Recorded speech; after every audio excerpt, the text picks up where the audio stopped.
When is it too late to plant grass seed? Fall is the most popular season for planting grass seed. It's important to plant it so that it can germinate and grow before winter. There are different types of grass seeds and each requires different planting conditions. Cool season grass seeds can be planted later than warm season seeds.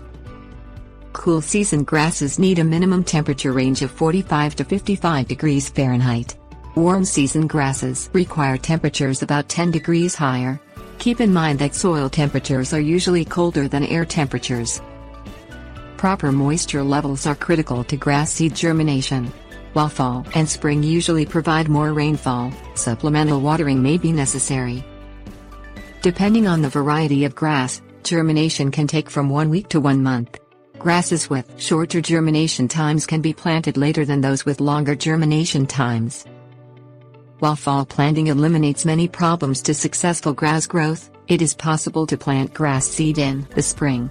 Eliminating weeds, pests and diseases is the first step for successful springtime planting. Also, be prepared to water as needed and restrict traffic in the newly planted area.